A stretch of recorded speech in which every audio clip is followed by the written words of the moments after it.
पहला शमूएल की पुस्तक पर अध्ययन कर रहे हैं। शमूएल की पहली पुस्तक और उसका 17वां अध्याय, फर्स्ट सैमुएल चैप्टर 17 आप मेरे साथ निकाल सकते हैं।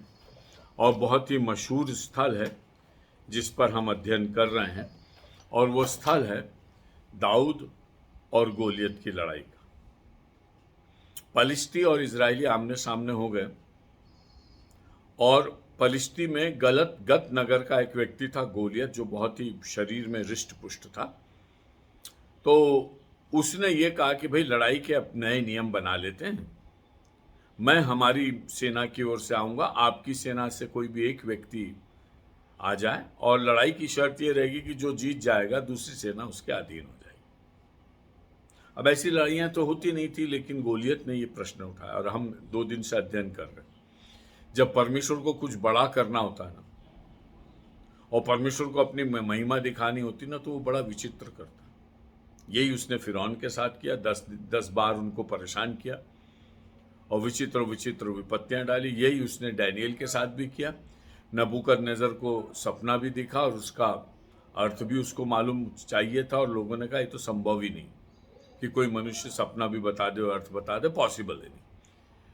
अब ये विचित्र परिस्थिति परमेश्वर ने बनाई थी, क्योंकि परमेश्वर अपनी महिमा अपने लोगों को दिखाना चाहता था। वैसे ही यहाँ पर भी एक विचित्र परिस्थिति बनी, अपने आप से नहीं बनी, परमेश्वर ने बनाई। वो दाऊद को उठाना चाहता था, अभिषेक तो हो चुका था। सुनिए ना, हर बात के पीछे कोई ना कोई कारण होता है। सबोपदेशक का लिखने वाला कहता है हर बात का समय होता है, हर बात का कारण होता है। कई बार हमने दाऊद और गोलियत की कहानी पढ़ी है, लेकिन परमेश्वर ने गोलियत को इसलिए खड़ा किया कि दाऊद ऊंचा किया। देखिए, इसको समझिए आप। और इसलिए बड़े बड़े चैलेंजेस जो आज भी हमारे जीवन में आते हैं, या मसीह जीवन में आते हैं, आत्मिक जीवन में आते हैं, उनको अजीज जानिए, क्योंकि वे आपकी बड़ी आशीष के लिए। जब भी बहुत डिफिकल्ट कंडीशन आ जाए तो समझ लेना परमेश्वर अपना बड़ा काम कर रहा है। मैंने न्यायियों का उदाहरण दिया। जब ये लोग बहुत बुरी हालत में पड़ जाते थे और न्यायी अन्य जाति के लोग इन्हें आतताई की तरह सताते थे, कुचलते थे, तब ये यहोवा को पुकारते थे, तो फिर परमेश्वर न्यायी खड़ा करता। जब तक धीरे धीरे काम चल रहा है, तुम भी खाओ हम भी खाएं, नाचे गाएं कूदें, तब तक यहोवा को नहीं पुकारते। जब बिल्कुल विपरीत परिस्थिति आती थी, तब यहोवा को पुकारते। और यही दुनिया के आखिर में भी होगा। अंतिम 3.5 साल में वो इजरायली जो मसीह को अपना मसीहा मानने के लिए तैयार नहीं और कहते हैं हमारा मसीहा आज तक नहीं आया, वे बुरी तरह से मन फिराएंगे, बहुत गहराई से मन फिराएंगे, रो रो कर मसीह को ढूंढेंगे। जकरिया की पुस्तक 12वां अध्याय। परमेश्वर प्रार्थना का आत्मा उड़े ले। बहरहाल जैसी सिचुएशन थी, जैसा टास्क था, संसार में आम बात होती है कि जब कोई टास्क दिखता है तो आम लोग उससे घबराते हैं, उससे परेशान होते हैं। चूंकि शाऊल के अंदर अब वो आत्मा नहीं था जो पर यहोवा ने उसको दिया था, और आत्मा विड्रॉ हो चुका था, और परमेश्वर की ओर से एक दुष्ट आत्मा उसको घबराता था। आत्मा गया कि सोच गया, आत्मा गया कि साहस गया, आत्मा गया कि पर्सपेक्टिव गया, आत्मा गया तो नरेटिव गया, कुछ भी नहीं बचा। वही शाऊल जिसने अनेक लड़ाइयां जीती थी, एक नहीं अनेक लड़ाइयां, क्योंकि उसका अभिषेक ही इसलिए होता। एक राजा के रूप में बहुत सफल था, दुनिया उसकी दीवानी थी, कई राज्यों को उसने जीत लिया था। पलिश्तियों को भी एक बार पहले भी मार चुका था। ये पहली लड़ाई नहीं थी पलिश्तियों से, ये दूसरी लड़ाई थी। पहली बार में वो जोनाथन ने जो वो मधु चख लिया था, वो वाला एपिसोड, वो पलिश्तियों से लड़ाई थी। और ये झगड़ा करने में कि हम में से किसने पाप किया और कौन मरेगा, पलिश्तियों को उस दिन मारना रह गया, नहीं तो रात को मार देते। अगर सब मिलके मार देते तो ये लड़ाई होती नहीं। देखिए, परमेश्वर के लोग जो लैप्स छोड़ते हैं उसके बड़े परिणाम होते हैं। इसको कहते हैं लम्हों की खता और सदियों की सजा। छोटी छोटी गलतियां होती, बड़ी बड़ी सजाएं होती। गिबोनियों ने छल किया, यहोशू भी उनके चक्कर में आ गए। उन्होंने परमेश्वर से पूछा नहीं, उन्होंने संधि बांध ली। वो गिबोनी उनके बीच में आ गए, और जो प्रेमी थे और जो बिन्यामीनी लोग थे, उन्होंने कनानियों को अपने बीच में नौकर चाकर करके रख लिया। बस वही उनका फंदा हुआ। वो उनके लिए ऐसा फंदा बना कि वो अपने जीवन में भारी गिरावट को देखते। हम यहां पर देखते हैं कि किस प्रकार से दाऊद वहां पर पहुंचता, और कैसे पहुंचता है, रिवीजन में हम लोग हैं। मैं बहुत डिटेल में नहीं जाऊंगा। उसके पापा बूढ़े ईशे ने कहा, जा बेटा बच्चों को देख ले, लड़ाई हो रही है, 40 दिन से कोई खबर ही नहीं आ रही। 40 दिन की लड़ाई चलती नहीं थी, जाते थे 1-2 दिन में लड़ाई छिड़ जाती थी, फैसला हो जाता था। 40 दिन से कोई खबर ही नहीं आ रही। पप्पा ईशे भी परेशान। उन्होंने कहा, दाऊद तुम जाओ, ये भेड़ बकरियां छोड़ो, भाइयों को देखने जाओ। तो वो जो उसको देना था भाइयों के लिए और जो सहस्त्रपति के सम्मान में देना था, वो सब उन्होंने दाऊद को दिया। दाऊद लेके लड़ाई के क्षेत्र में गया और गाड़ियों के पास पहुंचा। गाड़ियां जहाँ इनका रसद वगैरह सामान रहता था, सो वहाँ चौकीदार होते थे, सामान देखते थे। रसद की जगह पहुंचकर दाऊद ने अपना सामान रखा, वहाँ के रखवाले से कहा, देखना भैया, और दौड़ कर लड़ाई क्षेत्र में चला गया। पापा ने बोला, दौड़ कर जा, भाइयों को देखा। दाऊद दौड़ कर गया, लड़ाई क्षेत्र में पहुंच गया, और जब गोलियत ललकारने लगा तो दाऊद ने सुन लिया, और बस उसका सुनना हुआ। और उसका तो यूं कह लीजिए कि बस वचन में लिखा नहीं है, लेकिन ये समझ लीजिए कि पवित्र आत्मा उस पर बल से उतरा। वो क्या हो कैसे सकता, हो कैसे सकता? ये खतना रहित आदमी यहोवा की सेना को ललकार, हो ही नहीं सकता। परमेश्वर ने हमें जीतने के लिए बनाया, हमारा यहोवा लड़ने वाला है, कैसे ये हमें चुनौती दे? तो उसने ये बातें बोलना शुरू की। उसके बड़े भैया ने उसको डांटा भी, क्यों फालतू की बातें कर रहा, छोटा लड़का, ना लड़ाई जानता, ना हथियार पकड़ा आज तक, न तलवार पकड़ी, ना ढाल पकड़ी, ना बर्छी पकड़ी, और बड़ा आ गया यह लड़ाई करने के लिए। लेकिन वो बात फैलते फैलते शाऊल के पास गई। अब मरता क्या नहीं करता, कोई तो खड़ा हो। शाऊल ने तो यहां तक बोल दिया था कि जो लड़ाई इस गोलियत को मारेगा उसको मैं अपनी बेटी से शादी कर दूं। फिर भी कोई तैयार नहीं। बेटी की लालच में प्राण कौन गंवाए? उसके कुनबे को मैं टैक्स फ्री कर दूंगा, फिर भी नहीं होगा, अपने बस का नहीं। कोई तैयार नहीं हो। दाऊद ने बार बार पूछा और उसने कहा, ये है कौन जो हमारे परमेश्वर को चुनौती दे रहा? सो ये बात घूमते घूमते शाऊल के पास पहुंची, और शाऊल ने एकदम दाऊद को बुलवाया। उसने कहा, देख बेटा, सबसे पहले काउंसलिंग की। दाऊद बड़ ऊंची आवाज में, दाऊद मतलब एक्साइटमेंट में बोल रहा हूं, ऊंची आवाज में नहीं कहेंगे, लेकिन दाऊद बड़ी बड़ी बातें बोल रहा है और शाऊल उसको समझा रहा। देखिए, दाऊद कह रहा है, बहुत सुंदर, दाऊद की आप बात सुनेंगे आप हिल जाएंगे। दाऊद कह रहा है 32 वचन, तब दाऊद ने शाऊल से कहा, किसी मनुष्य का मन उसके कारण कच्चा ना हो, तेरा दास जाकर उस पली से लड़े। पूरी सेना को बोल, मुंह उतारने की जरूरत नहीं। अरे क्या बात कर रहे हो दाऊद, हजारों की सेना को आप कह रहे हो कि किसी को डरने की जरूरत नहीं? जब जहाज डूबने लगा, पौलुस यात्रा पर थे, रोम जा रहे थे, तो लोगों ने कहा अब तो मर जाएंगे, खाना पीना छोड़ दिया। पौलुस ने कहा, देखो देखो, मेरे को खुदा का दर्शन मिला है, मेरे को कैसर के सामने खड़ा होना जरूरी, तुम में से कोई भी नहीं मरेगा, जहाज जरूर डूब जाएगा, टूट जाएगा, इसलिए रोटी खाओ। और उसने उनके सामने रोटी खाई और सबको इनकरेज किया। जंजीर से बंधा हुआ कैदी सब नागरिकों को, सब यात्रियों को इनकरेज कर। See, a one man of God is enough to encourage the whole world. और एक यीशु जो मनुष्य बनकर आया, पूरी दुनिया की मानसिकता को, उसके पर्सपेक्टिव को, उसके नैरेटिव को बदलने के लिए अकेला काफी। हालेलुया। और वो बदल रहा है।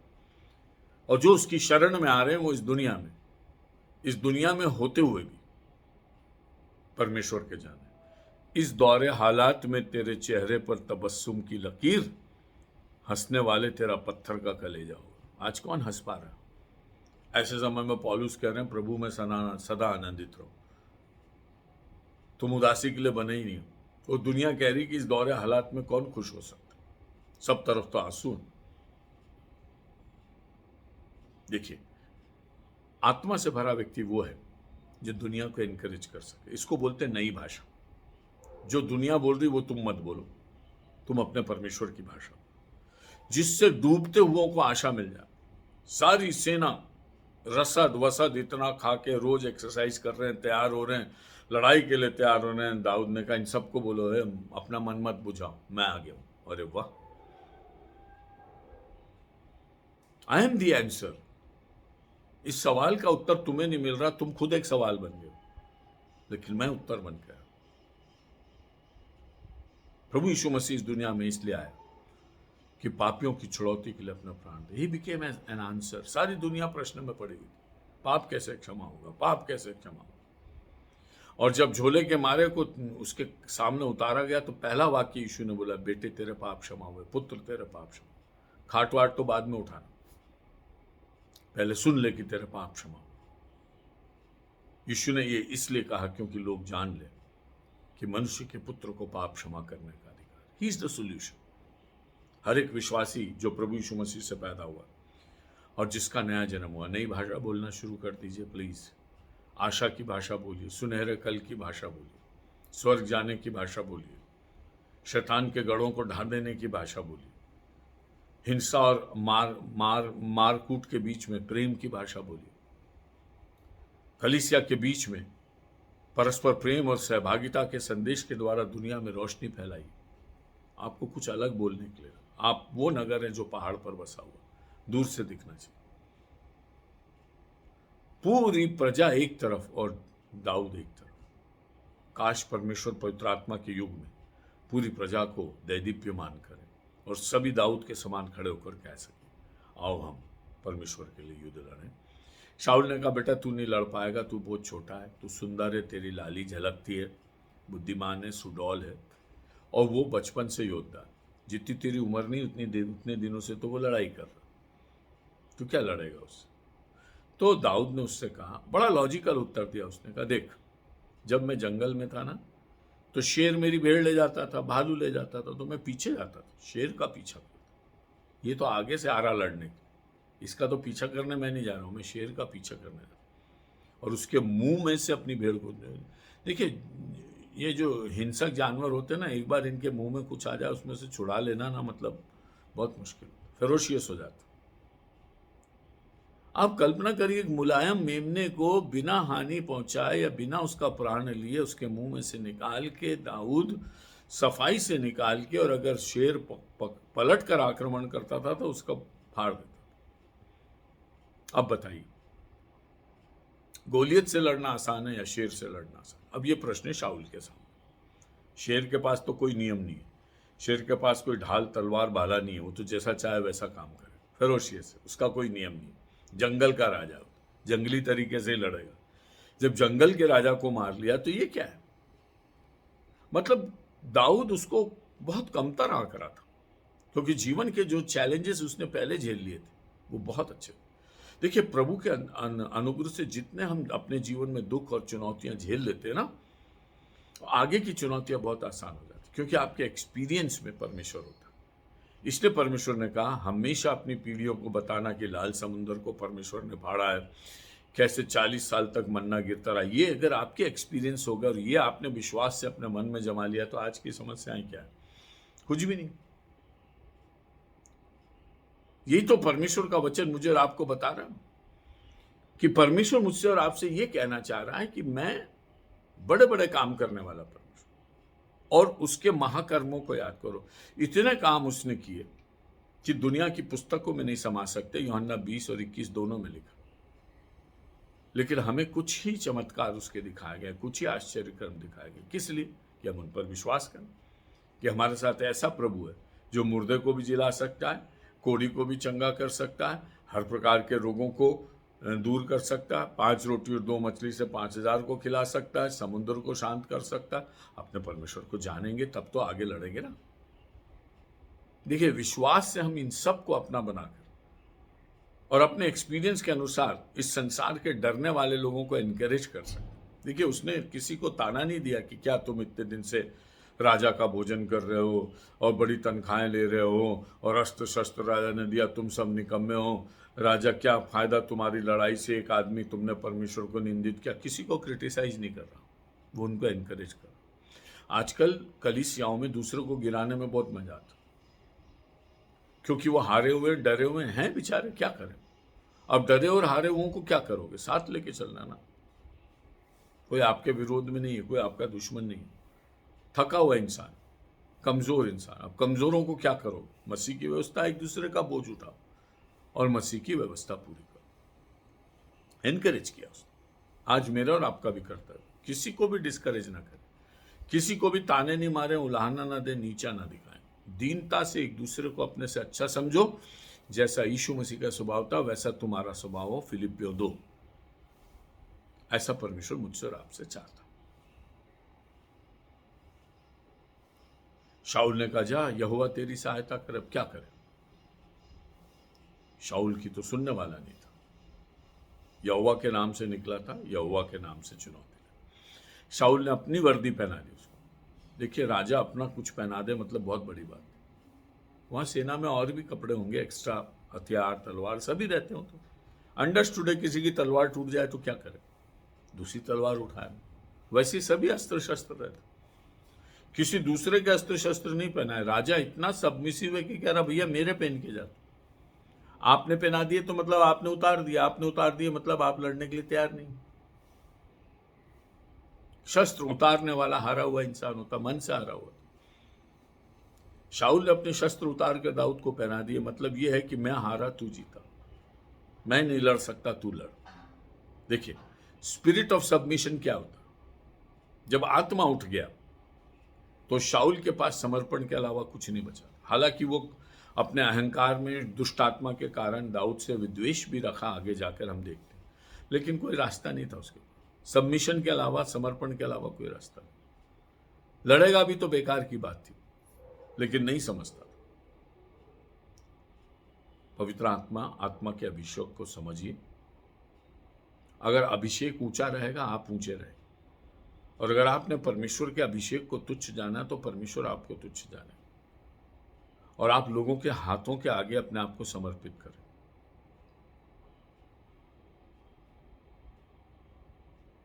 और आप लोगों को डील नहीं करेंगे, लोग आपको डील करेंगे। प्रभु की सेवा में अगर आप परमेश्वर के अनुग्रह से चलना चाहते हैं तो ये दुआ जरूर करना कि खुदा, लोग मुझे डील ना करें, मैं तेरे साथ मिलकर लोगों को डील कर सकूं। True leadership. तू आजा, तू मेरी वर्दी पहन ले, तू आजा, तू लड़ ले, तू आजा, तू ये कर ले। ये सबमिसिवनेस का स्पिरिट नहीं होना चाहिए, खड़े होकर लड़ने का स्पिरिट। बहरहाल, जब रिवीजन करते हैं तो नई बातें मिलती हैं। दाऊद ने तो उनका सामान उतारा, उन्होंने कहा, ये आपको मुबारक रखिए, मैं तो इसको प्रैक्टिस नहीं किया आज तक, तो मैं तो व्यवहार नहीं किया, मैं नहीं इसको पहन के जा सकता।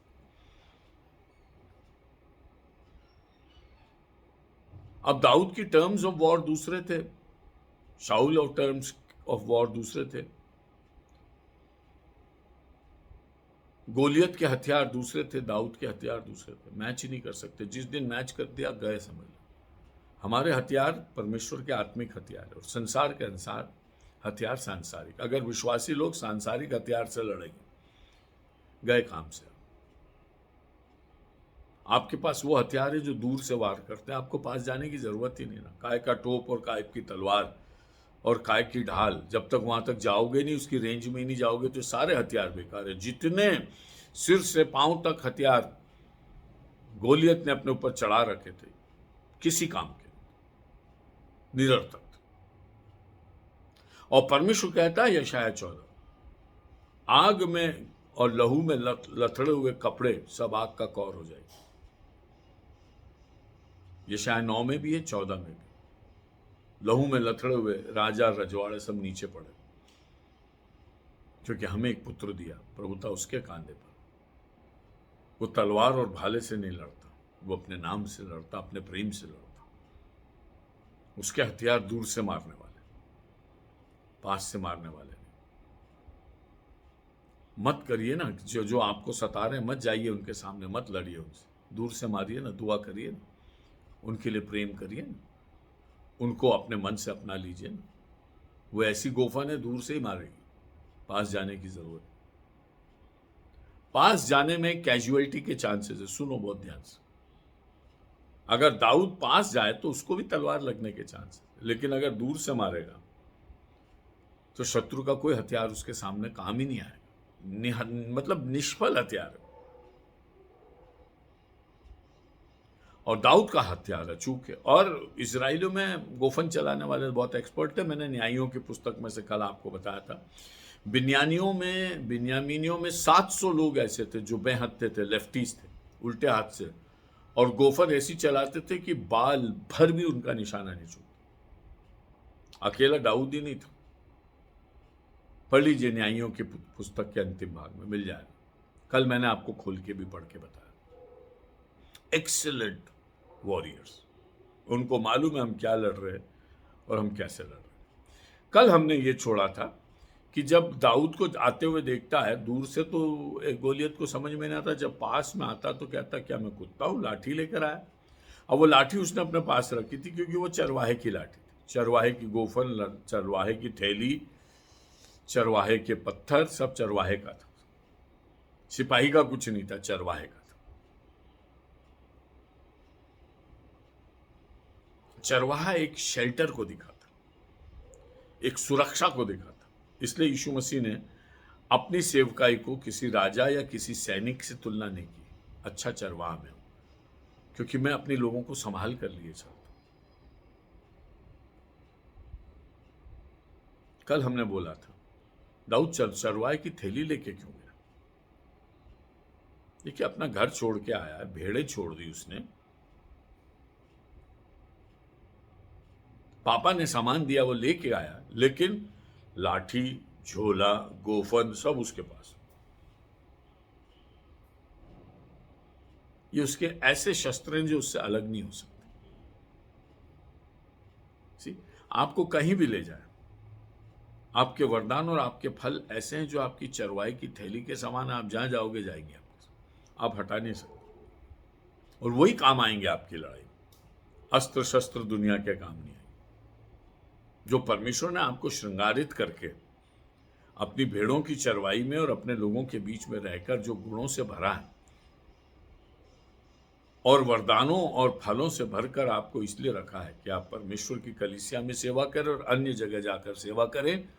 यह आपकी गोफन है, यह आपकी थैली है, यह आपके पत्थर हैं जो आपको लेके चलना। इनसे अलग मत हुई, यही आपको जीत दिलाई। 43 वचन 1743, पहला शमूएल 17:43। तब पलिश्ती ने दाऊद से कहा क्या मैं कुत्ता हूं कि तू लाठी लेकर मेरे पास आता है? तब पलिश्ती अपने देवताओं के नाम से दाऊद को कोसने लगा। पहले तो उसने कहा तू समझता क्या मुझे, निहत्था चला आ रहा है, ना कोई तेरा अस्त्र शस्त्र है, मुझसे लड़ने आ रहा है, तेरे को समझ होना चाहिए ना। इतने बड़े आदमी से सबसे पहले तो तू मेरी बेइज्जती कर रहा कि मेरा और तेरा क्या मेल है? कोई मेल नहीं।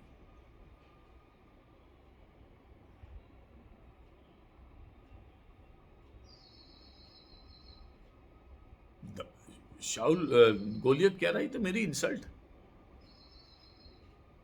तू मुझको क्या मारेगा? मैं मारने लायक भी नहीं दिख रहा, लड़ने लायक भी नहीं दिख रहा। देखिए, हर आदमी अपनी प्रतिष्ठा से चलता।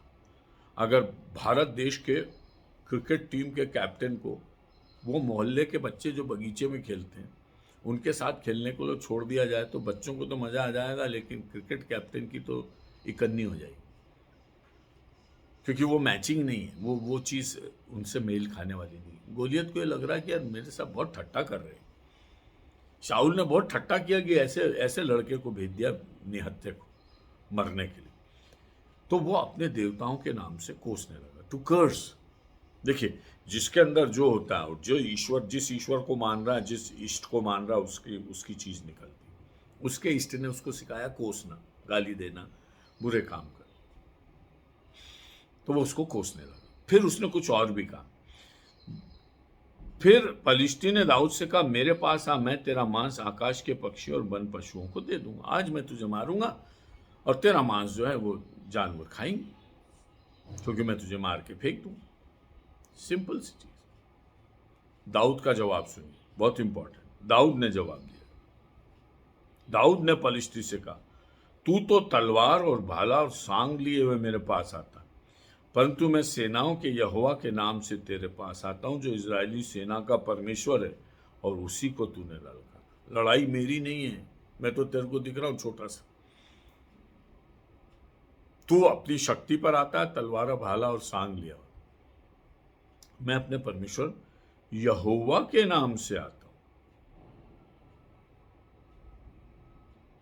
तू अपनी शक्ति पर आता, मैं अपने प्रभु के नाम पर आता। तू अपने इष्टों के द्वारा मुझे श्राप देता, मैं अपने इष्ट के द्वारा तेरे सामने आता, उसके नाम को लेकर मैं तेरे सामने। देखिए, नाम की लड़ाई। और यीशु मसीह ने कहा जो कुछ तुम मेरे नाम से मांगोगे वो तुम्हारे लिए। बिना यीशु के नाम के आप रोगी चंगा नहीं कर सकते, बिना यीशु के नाम के आप दुष्ट आत्मा नहीं निकाल सकते, बिना यीशु के नाम के आप सुसमाचार प्रचार नहीं कर सकते, बिना यीशु के नाम के आप किसी को उद्धार तक नहीं पहुंचा सकते। नाम का ही काम।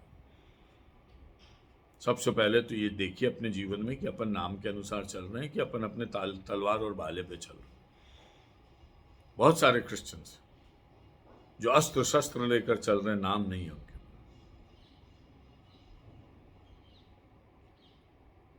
दाऊद मुझे और आपको सिखा रहा। दाऊद कह रहा मैं गोफन हूं। मैं नहीं कह रहा कि मैं गोफन और पत्थर लेकर आ रहा हूं, मैं यहोवा के नाम से।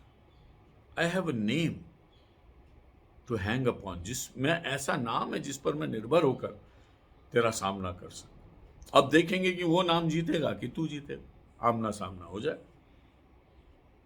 मैं तो यहोवा के नाम से आता। देखिए उसका रिटॉर्ट, उसका जवाब, उसका प्रत्युत्तर कितना जबरदस्त। बात करने में भी वो यहोवा की सामर्थ से भरा हुआ, गोलियत से बढ़कर बात कर रहा हो। कैसे? पहली बात तो वो ये कह रहा है कि मैं अपने ईश्वर के नाम से आ रहा हूं। और तूने ईश्वर को ललकारा है, तूने ये सेना को नहीं ललकारा है। जो तू ये कह रहा है ना इजरायली सेना, पहले भी तुम हार चुके, तूने उस परमेश्वर को ललकारा है जिसने तुम्हें पहले भी हराया। He is putting the name of g God over there. वो अपने यहोवा के नाम को, अभी तक कोई यहोवा का नाम नहीं लगा रहा था, इसलिए डर रहे थे ना। पहला बंदा आया जिसने यहोवा का नाम लगा दिया पूरी लड़ाई पर। सुनो बहुत इंपॉर्टेंट बात, आपके जीवन का हर अफेयर पर यीशु का नाम लगा दीजिए। आगे की सब चीज प्रभु ठीक करे। प्रॉब्लम यह है कि हम अपने तलवार और भाले लेकर चल रहे हैं, इसलिए हम अपने जीवन में दुखी हैं, परेशान हैं। बहुत सारे लोग अपने आप को गहरे मसीही जीवन के धनी कहते हैं, लेकिन उनकी भी समस्या ये है कि वे बहुत सी बार नाम की रक्षा लेकर नहीं चलते। आकाश और पृथ्वी में मनुष्यों के बीच में एक ही नाम दिया गया और वह नाम है यीशु का नाम। इसलिए परमेश्वर का वचन मुझे और आपको सिखाता है कि हम नाम को लेना सीखें। बहुत बड़ी शिक्षा है जो यहां पर मुझे और आपको मिलती। फिर उसने क्या कहा? 46 वचन बहुत इंपॉर्टेंट। फलिश्ती ने कहा मैं तुझे मारूंगा और तेरे मांस को पक्षी पशु खाएंगे। बस इतना बोला था उसने। सेना के बारे में कुछ नहीं बोला, क्योंकि अंडरस्टूड है कि अगर तुम हार गए तो सेना भी हार गई। वो तो था, लेकिन गोलियत ने इतना ही बोला। अब दाऊद पलट के क्या बोलता है? He is always one up. बोलने में भी परमेश्वर उसे सामर्थ्य दे रहा। क्या बोल रहा? आज के दिन यहोवा तुझको मेरे हाथ में कर देगा। ना दोनों प्रोफेसी कर रहे। झूठा नबी बोल रहा है मैं तुझे फाड़ दूंगा, जानवर खाएंगे। किसी ने नहीं फाड़ा, दाऊद जिंदा रहा। लेकिन दाऊद जो सच्चा नबी है, परमेश्वर में भविष्यवाणी कर रहा, वो कह रहा है कि आज यहोवा तुझे मेरे हाथ में कर देगा। मैं नहीं जीतूंगा, मेरा यहोवा तुझको लाके मेरे हाथ में डाल देगा कि ये ले दाऊद, ये तेरा दुश्मन है। कितना आदर दे रहा वो अपने परमेश्वर। मैं अपनी शक्ति पर नहीं आ रहा हूं, वो आएगा, वो लाएगा, तुझे लाके मेरे पांव में डालेगा, मेरा अधीन करेगा। और क्या लिखा? और मैं तुझको मारूंगा और तेरा सिर तेरे धड़ से अलग करूंगा। वो यहोवा तुझे मेरे आगे कर देगा और यहोवा कहेगा मार, मैं तुझे मारूंगा और आज तेरा सिर तेरे धड़ से अलग करूंगा। डिटेल बता रहा है। उसने ये नहीं कहा दाऊद मैं तेरा सिर तेरे धड़ से अलग करूंगा। उन्होंने कहा मैं तेरी देह को छिन्न भिन्न कर दूंगा, जानवर और पशु और पक्षी खाएंगे। दाऊद डिटेल बता रहा, यहोवा तुझे मुझे देगा, मैं पहले तुझे मारूंगा, फिर तेरे सिर को तेरे धड़ से। अब तलवार तो है नहीं दाऊद, गोपन से कैसे सिर काटेगा? Big question. देखिए परमेश्वर के वचन की, जिसको कहते ना, खूबसूरती वहां पर दिखाई देती। कोई पलट के पूछ ले दाऊद, यहोवा तुझे दे देगा तो तू कैसे मारेगा आज उसको?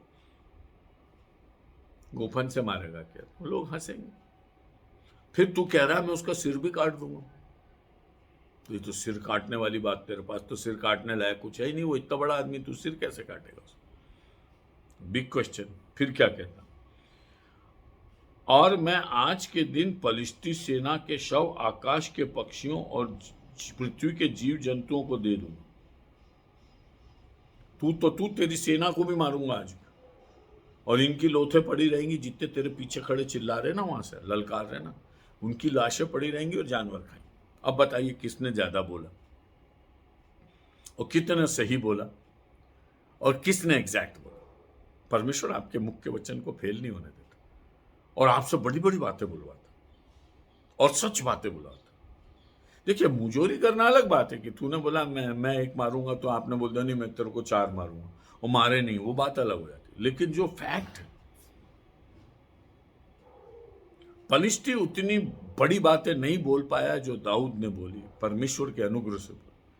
पलिश्ती अपने ईश्वर के नाम से केवल श्राप दे पाया, लेकिन दाऊद ने अपने यहोवा की ऐसी प्रशंसा की और उसने कहा यहोवा लड़ेगा, ये युद्ध यहोवा का, यहोवा तुझे मुझे देगा और मैं तुझे मारूंगा और मैं तेरे सिर को अलग करूंगा और तेरी जितनी सेना है ना, इनको सबको हम मारेंगे और इनकी लाशें पड़ी रहेंगी और पशु पक्षी खाएंगे। बताओ, ऐसी अद्भुत बात और सच बात, होने वाली बात। ओह परमेश्वर का धन्यवाद, न केवल वो हमसे महान बातें बुलवाता है, लेकिन वो करके भी दिखा देता। एक छोटा लड़का ऐसी बड़ी बड़ी बातें बोल रहा है क्योंकि यहोवा की सामर्थ उसके साथ। तब वो कहता है, तब समस्त पृथ्वी के लोग जान लेंगे कि इज़राइल में एक परमेश्वर। ये गवाही होगी, कहां की होगी? सारी दुनिया के लोगों को। मिस्र की गवाही आज तक दुनिया से मिटती नहीं। दाऊद और गोलियत की लड़ाई आज भी दुनिया में पढ़ाई जाती। दाऊद और गोलियत तो मर गए, लेकिन यहोवा के गुणगान की बातें आज भी चल रही। वो समय काल से मुक्त, जब वो अपनी महिमा करता तो युग युगांत तक चलती रहती। न केवल उस समय के लोग तारीफ करेंगे कि दाऊद का परमेश्वर महान है, न केवल इजरायली लोग तारीफ करेंगे कि दाऊद का परमेश्वर महान है जिसने हमको विजय दी। आसपास के लोग कहेंगे दाऊद का परमेश्वर महान है, पलिश्तियों के समान हम बेवकूफ़ी ना करें। इतिहास में लोग पढ़ेंगे, चर्च के लोग पढ़ेंगे, दुनिया के लोग पढ़ेंगे, दाऊद और गोलियत में दाऊद का परमेश्वर महान है क्योंकि वह अद्भुत रीति से कार्य करता है। एक कालजयी गवाही जो समय और काल से बंध नहीं सकती, ऐसी गवाही दाऊद कह रहा है इस युद्ध से निकलने में। समझ रहे हो? बहुत अद्भुत बात। और यह समस्त मंडली जान लेगी कि यहोवा तलवार या भाले के द्वारा जयवंत नहीं करता, इसलिए कि संग्राम तो यहोवा का है और वही तुम्हें हमारे हाथ में कर देगा। हर बात में परमेश्वर होगा। संग्राम यहोवा का है, संग्राम हमारा नहीं। The battle is of the Lord. हम लड़ रहे हैं लेकिन लड़ाई हमारी नहीं। हम इस दुनिया में जी रहे हैं लेकिन जीवन हमारा नहीं, उसका है। हम बुराई, पाप और तमाम प्रकार की समस्याओं का सामना कर रहे हैं लेकिन लड़ाई उसकी, हमारी नहीं। हमारे इन कमजोर और मिट्टी के बर्तनों में वो अपना धन रख देता और अद्भुत काम कर करके इस दुनिया को अपनी गवाही देता। और यीशु मसीह पुनरुत्थित और जीवित है और इस संसार का राजा है। इसकी गवाही देने के लिए उसने आज कलीसिया में अनेक दाऊद खड़े कर रखे, जो गोलियत को कहते हैं हम तुम्हें मारेंगे, तुम्हारा सिर कुचलेंगे। सारी निंदा, बुराई, पाप, हत्या, गंदी बातें, सब नारकीय बातें हैं, पर हम विजय प्राप्त करेंगे क्योंकि हमारा यहोवा हमें विजय दिलाए। तब पलिश्ती उठकर दाऊद का सामना करने के लिए निकट आए। इतनी बात होने के बाद पलिश्ती और आगे बढ़ा। फिर देखिए दौड़ने वाला दाऊद है। यिशै ने बोला दौड़ के जा, दौड़ के गया। गाड़ियों के पास सामान रखा, दौड़ के गया लड़ाई। जब गोलियत चल के आ रहा है तो दाऊद साहब दौड़ के जा रहे हैं। सुनो ना, उसको मतलब यीशु मसीह में परमेश्वर की प्रतिज्ञा हाँ के साथ है ना, हाँ और आमीन के साथ। वो हाँ और आमीन के साथ जा रहा था कि मैंने जो बोला है मेरा यहोवा करेगा, मैं क्यों डरूंगा इसे। गोलियत चल के आ रहा है, दाऊद दौड़ के जा रहा है। हम इस पूरे एपिसोड में दाऊद को एक दौड़ने वाले जन की तरह देखते। चलना तो है ही नहीं उसके लाइफ। जिसको कहते हैं कि किसी चीज को बहुत ऑफेंसिवली लेना, जय की भावना के साथ, विजय की भावना के साथ उसमें दौड़ जाना, इस प्रकार का आत्मा हम दाऊद के जीवन में देखते, अद्भुत आत्मा था उसका। और लिखा है, फिर दाऊद ने अपनी थैली में हाथ डालकर उसमें से एक पत्थर निकाला और उसे गोफन में रखकर पलिश्ती के माथे पर ऐसा मारा कि पत्थर उसके माथे के भीतर घुस गया और वो भूमि पर मुंह के बल गिर पड़ा। पत्थर निकाला एक ही, ज्यादा नहीं, गोफन में से पत्थर निकाला। जब वो उस रेंज में आ गया कि इसको मैं मारूंगा पत्थर से, देखिए बहुत दूर जाता तो पत्थर का रेंज लंबा हो जाता। जब उसको मालूम पड़ गया कि मैं अपनी रेंज में ले आया हूं इसको और मैं यहां से निशाना लगा सकता हूं, उसका माथा मुझे साफ दिख रहा है और मैं इतना हिट कर सकता हूं कि ये पत्थर जाकर एग्जैक्ट उस जगह पर लगेगा, बाल भर भी नहीं चूकने का सवाल था। दाऊद ने गोफन में पत्थर डाला और लिखा है, पत्थर गोलियत के माथे में धंस गया, पत्थर अंदर घुस गया माथे। और मैंने आपको पिछली बार बताया था अध्ययन में कि गोलियत का केवल माथा ही खाली था, बाकी पूरा बदन ढका था, यहां तक कि पांव तक भी पत्थर के साधनों से ढके हुए, पूरा ढका हुआ था। ऐसे में उसको मारना आसान नहीं था, उसका खुला था तो केवल माथा खुला था। उनके शस्त्र की विद्या के अनुसार माथे को ढांकने की जरूरत नहीं थी, तलवार वगैरह तोप वगैरह सब ऐसा होता था कि माथा जो है उस पर कभी वार नहीं होता था, शत्रु माथे की ओर ज्यादा सोचता भी नहीं था। और दाऊद को केवल माथा ही चाहिए था, बाकी सारी हथियार रख लेते। और माथा जो है उसमें पत्थर धंस गया। और जहां जो डिस्क्राइब किया गया वो लिखा है, गोलियत का औंधे मुंह गिरना। औंधे मुंह गिरना समझते हैं ना, जिसे आप कहते हैं कि किसी डेड वेजिटेबल की तरह गिरना, आपका अपने आप पर वश नहीं है, आप इतना भी नहीं कर सकते कि आप हाथ टेक लें या आप आगे बढ़ जाएं या पीछे हट जाएं या दौड़ जाएं या कुछ दूर जाके गिर जाएं भागकर, कुछ नहीं। माथे में ऐसा लगता है कि बहुत गहरा घुस गया था, पत्थर बहुत गहरा घुस गया था। इसको सोचना समझना कुछ सूझ ही नहीं रहा। यहां डिस्क्राइब किया गया, और वह भूमि पर मुंह के बल गिर पड़ा। मुंह के बल वो गिरता है जिसकी सूझबूझ खत्म हो जाती। नहीं तो हमारा शरीर ऐसे होते हैं कि हम कभी भी मुंह के बल नहीं गिरते, हाथ बढ़ा लेते या कुछ भी कर लेते। जब मनुष्य समझ लीजिए कि डेडी हो गया, उसके कुछ वश में ही नहीं है, तभी वो औंधे मुंह गिरता। किसी को चक्कर आ जाए, कोई बेहोश हो जाए तो औंधे मुंह गिरेगा। होश वाला व्यक्ति कभी औंधे मुंह नहीं गिरता। एक पत्थर से, ज्यादा पत्थरों की जरूरत नहीं, एक पत्थर से मारा। और उसका वार इतना जबरदस्त था कि माथे में धंस गया। माथे की जो हड्डी होती ना, इसको फोड़ना आसान नहीं होता। ऐसा लगता है कि उसको धंस के उसके ब्रेन तक चला गया, ऐसा वार था उसका। अब मैं अंडरस्टैंड कर सकता हूं, उसको धंसने का यही मतलब है, और उसके गिरने के स्टाइल से यही लगता है कि वो बहुत बुरी तरह से आहत हुआ और उसके पास कुछ बचा नहीं था, औंधे मुंह गिर। परमेश्वर मुझे और आपको एक युद्ध के लिए बुला, और हम दाऊद से सीखें कि किस प्रकार से हम परमेश्वर के लिए बड़ी बड़े काम को करें और परमेश्वर के आत्मा के अभिषेक को पाकर इस संसार को बेफिटिंग उत्तर दे सके। हमारा युद्ध आत्मिक है, आत्मिक तरीकों से लड़े। ये दुनिया के तलवार भाले सांग, ना इनसे डरना ना इनको अपनाना। हम अपने परमेश्वर के हथियारों को जो दूर से वार करते हैं, गढ़ों को ढा देते। ब्यूटिफुल। शत्रु तू कितना ही खौफनाक हो, कितना ही सुंदर हो, कितना ही बलवंत हो, मेरा तेरे पास आने का काम ही नहीं।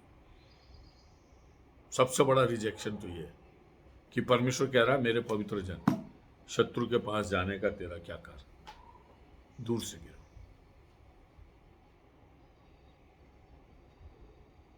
दूर से वार कर और तेरे वचन उसमें धंस जाएंगे और वो औंधे मुंह गिरे। परमेश्वर अपने वचन को आशीष दे। मेरे विचार से एक सेशन और लगेगा, कल हम इसको समाप्त करेंगे कि किस प्रकार से फिर दाऊद ने गोलियत के सिर को काटा और किस प्रकार से लड़ाई आगे बढ़ी और किस प्रकार से दाऊद एक हीरो बनकर लौटा। ये कल हम देखेंगे और इस तरह से इस युद्ध के वर्णन की हम अध्ययन को समाप्त करेंगे। प्रभु आपकी रक्षा करे और आपकी सहायता करें। परमेश्वर अपने अनुग्रह के सिंहासन के सामने आपको बनाए रखें। आप प्रभु की कृपा और करुणा में सदा आगे बढ़ें। दाऊद का सा आत्मा आपके ऊपर बना रहे और आप न तो बल से न शक्ति से लेकिन यहोवा के आत्मा से अपने जीवन को आगे बढ़ा सकें। शाऊल के समान आत्मा को खोकर घबराने वाले जीवन से और दुष्टात्मा के अधीन चलने वाले जीवन से परमेश्वर आपको हमेशा दूर और सुरक्षित रखे और आप अपने मन से यहोवा से प्रेम करने वाले हो। आप यहोवा के मन के अनुसार, ताकि आप आत्मा में परिपूर्ण होकर बड़े बड़े काम कर सकें। हमारे प्रभु यीशु मसीह का अनुग्रह, पिता परमेश्वर का प्रेम और पवित्र आत्मा की सहभागिता हम सबों के साथ अब से सदा सर्वदा होती रहे। आमीन।